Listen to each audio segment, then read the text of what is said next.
વંદે માતરમ વિદ્યાર્થી મિત્રો, આપણે આગળના વિડીયોમાં પ્રશ્ન 6 સુધી જોયું. આજે આપણે આગળ જોઈએ ત્યાર પછીનું પ્રશ્ન 7. ચોરસ ખાનાવાળા કાગળ પર સમાન ક્ષેત્રફળવાળા બે એવા ત્રિકોણ દોરો કે પહેલું જે ત્રિકોણ એકરૂપ હોય અને બીજું છે કે જે ત્રિકોણ એકરૂપ નથી. તેમની પરિમિતિ વિશે શું કહી શકાય? તમને અહીંયા આ પ્રશ્ન જે આપેલો છે એમાં તમારે ચોરસ ખાનાવાળા કાગળનો ઉપયોગ કરવો પડે. તો તમે નાના છોકરાઓ જે લખે છે ગણિત માટે જે બુક વાપરે છે ચોરસ ખાનાવાળી, એનો ઉપયોગ પણ કરી શકો, અથવા તો ચોરસ ખાના માટે તમે આલેખ પત્રનો પણ ઉપયોગ કરી શકો. તો તમને એવું કીધું છે કે ચોરસ ખાનાવાળા કાગળ પર સમાન ક્ષેત્રફળવાળા બે ત્રિકોણ દોરવાના છે. તમે જે ત્રિકોણો દોરો છો એનું ક્ષેત્રફળ છે એ સમાન હોવું જોઈએ. એમાં તમને પહેલું કીધું છે કે જે ત્રિકોણ એકરૂપ હોય, સમાન ક્ષેત્રફળ પણ હોવું જોઈએ અને એકરૂપ પણ હોવા જોઈએ. એકરૂપ એટલે કે બંને ત્રિકોણની બાજુઓ અને ખૂણાઓના માપ સરખા હોવા જોઈએ. અને બીજું કીધું છે કે જે ત્રિકોણ એકરૂપ નથી, એટલે કે બાજુઓ અથવા તો ખૂણાઓના માપ અલગ અલગ હોય તો એકરૂપ ન કહેવાય, પણ એના ક્ષેત્રફળ સમાન હોવા જોઈએ. તો આ બંને છે એ આપણે જોઈએ. તો જોઈએ પહેલું છે તમને એવું કીધેલું હતું કે બંને ત્રિકોણ એકરૂપ હોય. હવે અહીંયા તમને બંને ત્રિકોણ છે એકરૂપ જોવા મળે છે. 5 સેમી તો 5 સેમી, 6 સેમી તો 6 સેમી, 3 સેમી તો 3 સેમી. બંનેના બાજુઓના માપ સરખા છે. તો બા શરતના આધારે તમે આ બંને ત્રિકોણને એકરૂપ કહી શકો. ત્રિકોણ ABC અને PQR, આ બંને ત્રિકોણ એકરૂપ છે. તો હવે તમને અહીંયા એવું કહેવામાં આવેલું હતું કે બંને જે ત્રિકોણ એકરૂપ છે એને તમારે ક્ષેત્રફળ એક જ સરખા માપના હોવા જોઈએ. તો આ બંને ત્રિકોણ એકરૂપ છે તો ક્ષેત્રફળ પણ એક જ સરખા માપના હશે. તો જોઈએ પહેલા ત્રિકોણમાં તમે ત્રિકોણ ABC માટે પહેલાં જોઈએ.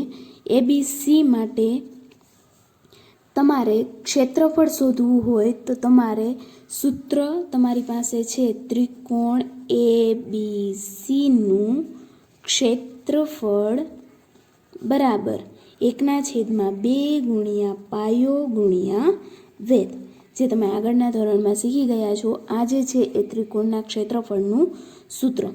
તો 1/2 છે એમના એમ જ ગુણ્યા તમને કીધું હતું પાયો. તો એ પાયો જોઈએ.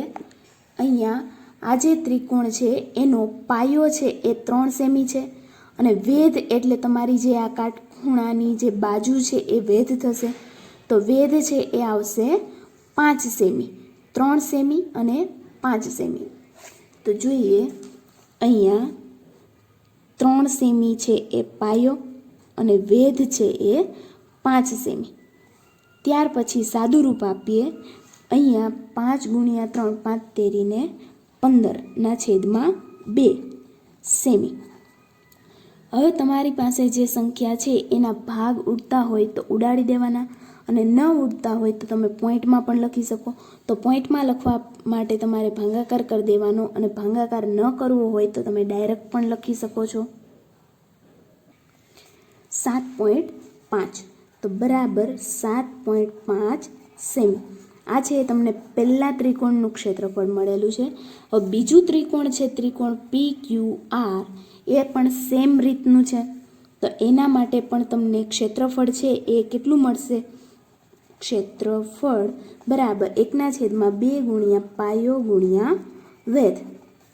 તો સેમ રીત છે. 1/2 ગુણ્યા પાયો છે એનો પણ 3 હતો અને ગુણ્યા વેધ એનો પણ 5 હતો. તો એનો જવાબ પણ તમને મળશે 7.5 સેમી. તો આ છે એ બીજા ત્રિકોણનું ક્ષેત્રફળ. તો બંને ત્રિકોણનું ક્ષેત્રફળ સરખું છે અને બંનેની બાજુઓના માપ પણ સરખા છે. તો આના આધારે તમે કહી શકો કે આ બંને ત્રિકોણ છે એ એકરૂપ છે અને એની સાથે સાથે તમને જે બે ત્રિકોણ આપેલા છે એના ક્ષેત્રફળ પણ સમાન છે. તો અહીંયા તમને પહેલું કીધું હતું એ પ્રમાણે તમે આ રીતે ત્રિકોણ છે એ દોરી શકો છો. ત્યાર પછીનું જોઈએ બીજું. તો એમાં તમને આ રીતના બે ત્રિકોણ દર્શાવેલા હોય. તો તમને પહેલું ત્રિકોણ છે એ તમે આપણે ઉપર લીધું હતું એ જ સેમ લીધેલું છે, 5 સેમી, 6 સેમી અને 3 સેમી. તો આ જે ત્રિકોણ પહેલું છે એનું ક્ષેત્રફળ તમારી પાસે છે કેટલું છે? તો કે 7.5 સેમી છે આ ત્રિકોણનું ક્ષેત્રફળ. ત્યાર પછી તમને બીજું ત્રિકોણ મેં અહીંયા દોરીને આપેલું છે, એમાં PQR અહીંયા તમે જોઈ શકો છો અહીંયા 5.5 સેમી છે, જ્યારે આ ત્રિકોણમાં 5.5 સેમી ક્યાંય છે નહીં. અહીંયા 5 સેમી છે તો અહીંયા 5 સેમી છે, 3 સેમી છે તો 3 સેમી છે, પણ અહીંયા 6ની જગ્યાએ અહીંયા તમને 5.5 આપેલા છે. તો આ બંને ત્રિકોણને તમે એકરૂપ કહી શકો નહીં. જે તમને 7મા પ્રશ્નના બીજામાં કીધેલું હતું કે જે બે ત્રિકોણ એકરૂપ ન હોય અને એ બંને ત્રિકોણના ક્ષેત્રફળ સમાન હોય એવા તમારે બે ત્રિકોણ દોરવાના છે. તો આનું 7.5 છે તો આનું કેટલું થશે એ જોવું હોય તો તમારે આનું ક્ષેત્રફળ શોધવું પડશે. એમાં તમારે 1/2 ગુણ્યા પાયો ગુણ્યા વેધ કરવું પડશે. તો પાયો છે એ તમારી પાસે 3 સેમી છે અને વેધ શોધવો હોય તો તમારે અહીંયા પીથી સામેની બાજુએ લંબ દોરી અને એનું માપ શોધવું પડે. તો એનું માપ શોધવું હોય તો તમે અહીંયા આલેખ પત્ર ઉપરથી ડાયરેક્ટ જ શોધી શકો. આ 1 ખાનું, 2 ખાનું, 3 ખાનું એ રીતે પણ શોધી શકો અને તમારે સ્કેલથી જોવું હોય તો તમે સ્કેલથી પણ જોઈ શકો. અહીંયાથી અહીંયા સુધીનું અંતર છે એ તમને કેટલું આપેલું છે? તો કે 5 સેમી આપેલું છે. તો તમે અહીંયા આ વેધનું માપ છે 5 સેમી લખી શકો છો. અને હવે તમારે આનું ક્ષેત્રફળ શોધવું હોય તો 1/2 પાયો ગુણ્યા વેધ. તો આપણે ક્ષેત્રફળ શોધીએ બીજા માટે. બીજામાં ત્રિકોણ ABCનું ક્ષેત્રફળ તમારે સેમ આ ઉપરની જે રીત હતી એ રીતનું લખવાનું છે. તો ABCનું ક્ષેત્રફળ 1/2 ગુણ્યા પાયો ગુણ્યા વેધ. તો 1/2 એમના એમ જ. પાયો છે એ તમને આપેલો હતો 5 સેમી, પાયો છે એ 3 સેમી આપેલો હતો અને વેધ છે એ 5 સેમી. તો 1/2 3 ગુણ્યા 5 એટલે 15, 15/2 એટલે 7.5 સેમી. આ વાત થઈ ત્રિકોણ ABCની.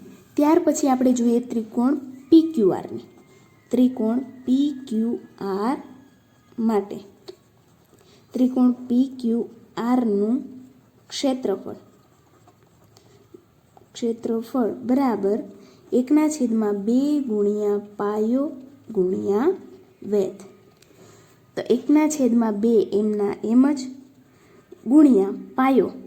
તમે આગળ ત્રિકોણમાં જોઈ ગયા આ રીતે. અહીંયા તમે ત્રિકોણમાં જોઈ ગયા કે ત્રિકોણ PQR છે એમાં પાયો છે એ 3 સેમી અને વેધ છે એ 5 સેમી. તો આપણે અહીંયા લખીએ પાયામાં છે એ 3 સેમી અને વેધમાં છે એ 5 સેમી. સાદુરૂપ આપીએ 5 તેરી 15 અને છેદમાં 2. 15/2 ભાગ ઉડાડો તો 7.5 સેમી. ભાગાકાર કરો એટલે જવાબ આવશે તમને 7.5 સેમી. તો આ બંનેના ક્ષેત્રફળ છે એ સમાન છે પણ ત્રિકોણની એકરૂપતા છે નહીં, કારણ કે બંનેમાં બાજુઓના માપ છે એ અલગ અલગ છે. તો આ બંને ત્રિકોણ એકરૂપ છે એવું તમે કહી શકો નહીં. બંનેના ક્ષેત્રફળ સમાન અને એકરૂપ છે નહીં. ત્યાર પછી તમને એમાં પ્રશ્ન 7માં એવું પણ કહેવામાં આવેલું છે કે તેમની પરિમિતિ વિશે તમે શું કહીશો? તો આ પહેલું જે ત્રિકોણ હતું ત્રિકોણ ABC અને PQR, પહેલામાં બંનેની પરિમિતિ સમાન થશે. કેમ? તો તો કે ત્રિકોણ એબીસીમાં તમારી પાસે 3 બાજુઓ હતી, 5 સેમી, 6 સેમી અને 3 સેમી. ત્રણેયનો સરવાળો કરો એટલે તમને મળશે 14 સેમી. આ છે એ ત્રિકોણ એબીસીની પરિમિતિ મળશે. ત્યાર પછી ત્રિકોણ પીક્યુઆરની પરિમિતિ, તો એમાં પણ 3 બાજુઓ. અહીંયા પહેલું ત્રિકોણ છે એમાં 5, 6 અને 3 સરવાળો કરો એટલે તમને પરિમિતિ છે એ 14 સેમી મળશે. જ્યારે આ જે ત્રિકોણ છે 6, 5 અને 3 એમાં પણ 14 સેમી મળશે. જો એકરૂપ ત્રિકોણ હોય તો તેની પરિમિતિ સમાન હોય. પણ જ્યારે તમને આ બીજી આકૃતિ આપેલી હોય, ધારો કે આ જે આકૃતિ છે એ, તો એમાં ત્રિકોણની એકરૂપતા માટે પરિમિતિમાં શું કહી શકાય, તો અહીંયા 5 સેમી, 6 સેમી અને 3 સેમી, એટલે અહીંયા 14 સેમી છે આની પરિમિતિ મળશે. જ્યારે આ જે બાજુ છે એની પરિમિતિ તમને કેટલી મળશે, તો કે 5 ને 3 અને 5.5. આ 3 સરવાળો કરો એટલે તમને જવાબ મળશે 13.5 સેમી. તો આની 13.5 છે, આની 14 છે, તો બંનેની પરિમિતિ છે એ સમાન છે નહીં. તો તમે આના ઉપરથી એવું કહી શકો નહીં કે આ બંનેની પરિમિતિ હંમેશને માટે સમાન જ મળે. જો ત્રિકોણ એકરૂપ હશે તો એની પરિમિતિ હંમેશને માટે સમાન હશે, પણ ત્રિકોણ એકરૂપ નહીં હોય તો એની પરિમિતિ સમાન મળે એવું આપણે કહી શકીએ નહીં. તો તમે અહીંયા લખી શકો કે આ જે પહેલું છે એમાં તમે અહીંયા લખી શકો કે બંનેની પરિમિતિ સમાન મળે, અને અહીંયા લખી શકો કે બંનેની પરિમિતિ અલગ અલગ મળે છે. તો આ રીતે તમે બંને છે એ આકૃતિ દોરી શકો છો, જે તમારે તમારી પાકી બુક છે એમાં દોરવાની છે. ત્યાર પછી તમારે આ ક્ષેત્રફળ પણ લખવાના છે અને પરિમિતિ શોધીને પણ એમાં લખવાની, અને છેલ્લે તમારે આ વાક્ય છે એમાં બંનેમાં લખવાનું રહેશે. ત્યાર પછી આગળ જોઈએ પ્રશ્ન 8. 2 ત્રિકોણની એવી કાચી આકૃતિ દોરો કે જેમાં એકરૂપ ભાગની 5 જોડી હોય છતાં ત્રિકોણ એકરૂપ ન હોય. તમારે 2 ત્રિકોણ એવા દોરવાના કે જેમાં 5 જોડી સરખી હોય અને તે ત્રિકોણની છઠ્ઠી જોડી છે એ સરખી ન હોય અને એ બંને ત્રિકોણ એકરૂપ ન હોય. એવું તમે દોરી શકો કે નહીં એ તમારે અહીંયા કહેવાનું છે. તો આવી તમે કોઈ પણ આકૃતિ દોરી શકો નહીં. કેમ? કારણ કે તમે 4 પ્રકારની ત્રિકોણની એકરૂપતાની શરતો છે એ તમે શીખી ગયા. તો તમે કોઈ પણ 3 જોડ છે એ સરખી બતાવી દો તો તમારા ત્રિકોણની એકરૂપતા છે એ કહી શકાય. અને 5 જોડી જો તમે સરખી દર્શાવો તો છઠ્ઠી જોડી છે એ આપમેળે સરખી છે એ એકરૂપ છે એમ તમે કહી શકો. જેમ કે આપણે ઉદાહરણ લઈએ, ધારો કે આપણે અહીંયા 2 ત્રિકોણ દોરીએ.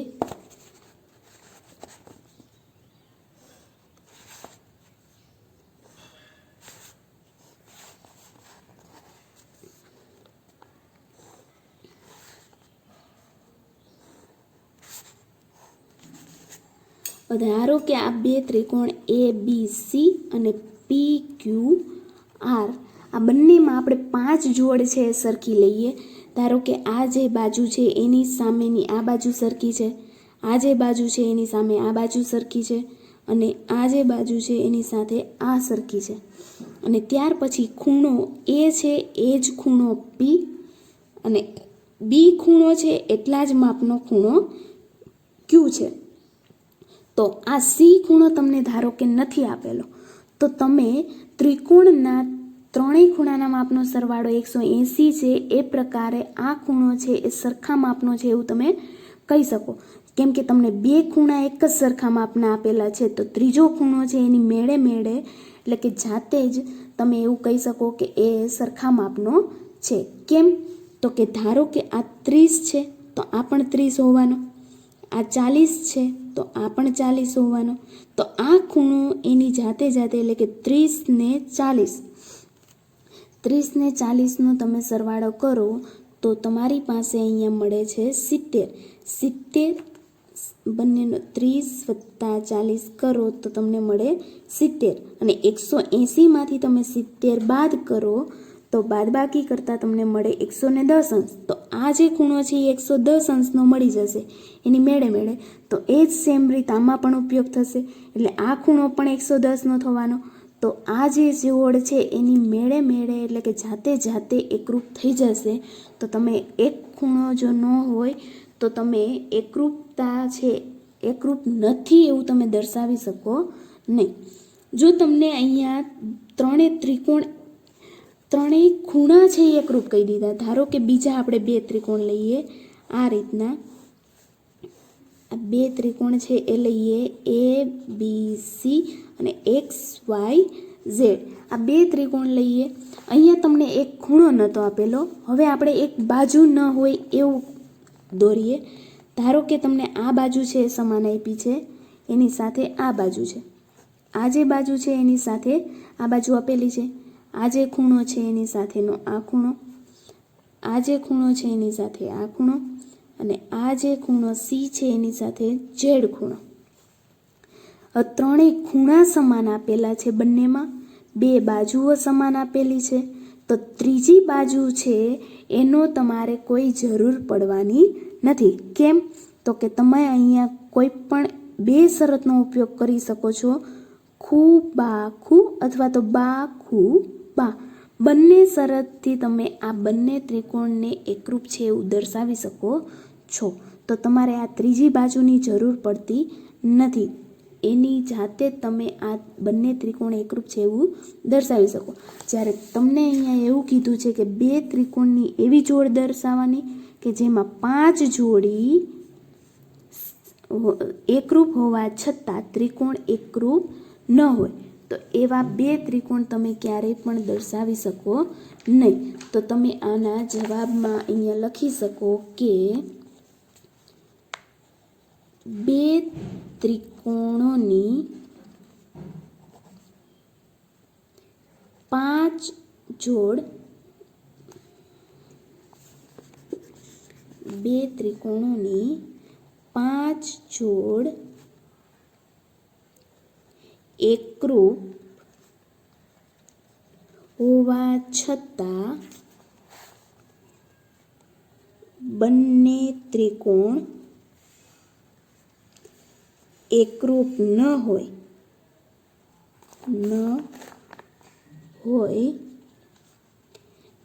તેવી આકૃતિ દોરી શકાય નહીં.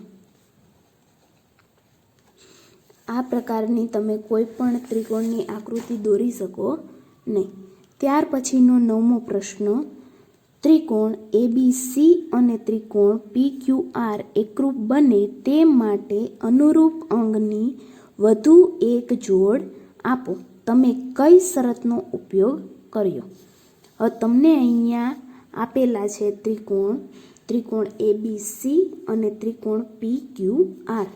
ત્રિકોણ ABC અને ત્રિકોણ PQR. આના ઉપરથી તમારે એવું કહેવાનું છે કે આ બંને ત્રિકોણ છે એકરૂપ છે, અને એમાં તમે કઈ શરતનો ઉપયોગ કરો છો એ પણ તમારે કહેવાનું છે.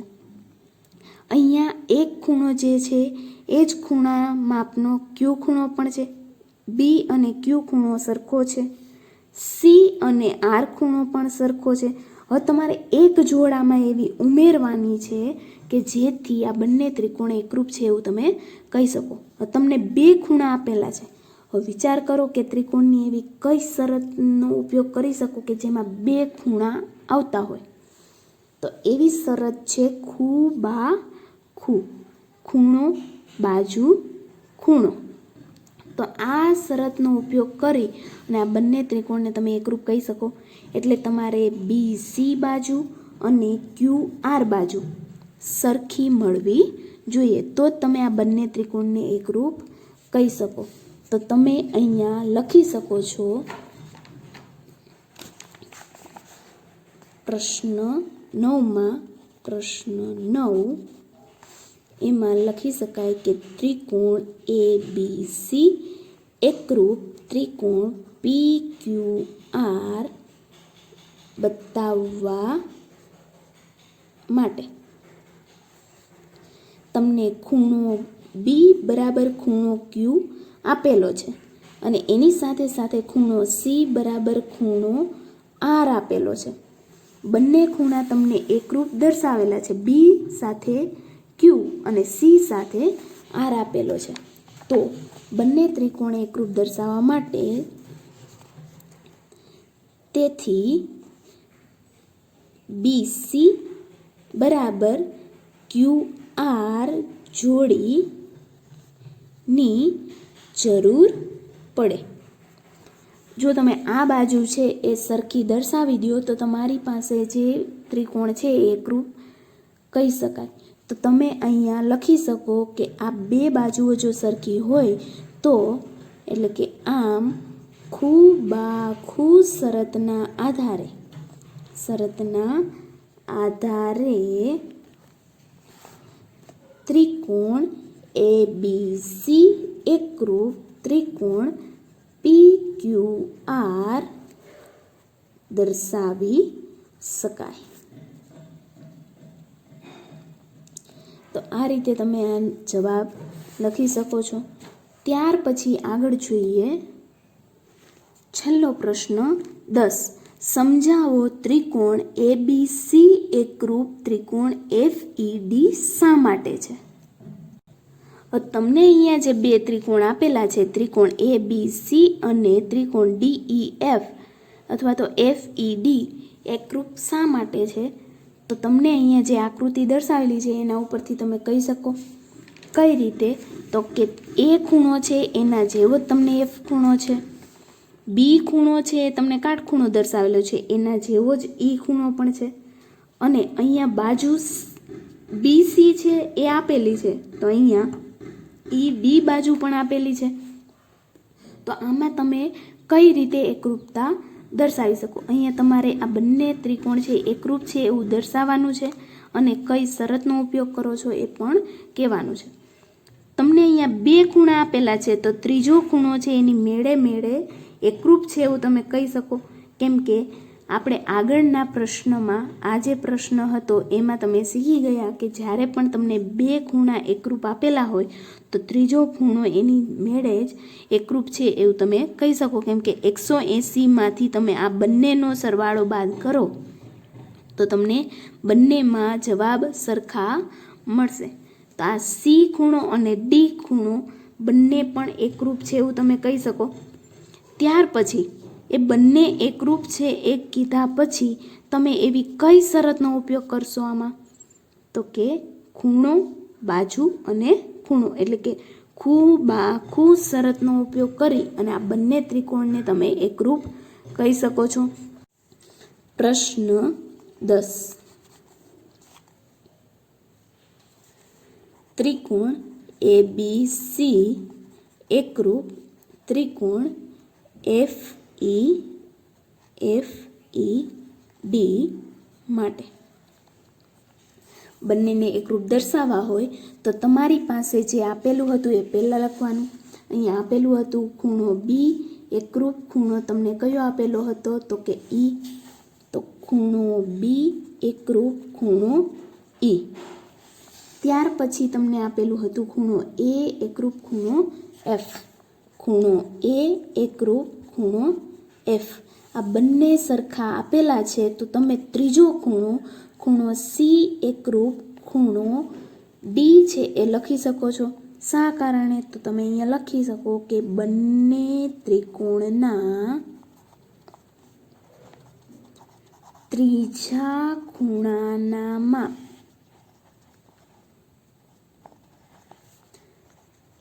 સમાન માપના હોય છે. એટલા માટે બે ખૂણા એકરૂપ છે તો ત્રીજો ખૂણો છે તમે એકરૂપ કહી શકો છો. તો ત્યાર પછી તમે જો BC તમને અહીંયા આપેલું છે કે BC બાજુ છે એ એકરૂપ છે અને DE બાજુ છે એ એકરૂપ છે. તો બંને બાજુ છે એ એકરૂપ છે. BC એકરૂપ ED એ આપેલું છે. તો તમે આ બધી સંગતતા અથવા તો બધી એકરૂપતાના આધારે કઈ શરતનો ઉપયોગ કરી શકો? તો કે અહીંયા આમ ખૂબાખૂ શરતના આધારે ત્રિકોણ ABC એકરૂપ ત્રિકોણ FED દર્શાવી શકાય છે. તો આ રીતે તમે ત્રિકોણની બે ખૂણા આપેલા હોય અને ત્રીજો ખૂણો સમાન હોય તો ત્રિકોણની એકરૂપતા માટે ખૂબાખૂ શરતનો ઉપયોગ કરી અને બંને ત્રિકોણ એકરૂપ છે એવું દર્શાવી શકો છો. તો અહીંયા તમારું આ જે ચેપ્ટર છે 7મું એ પૂર્ણ થાય છે. વંદે માતરમ.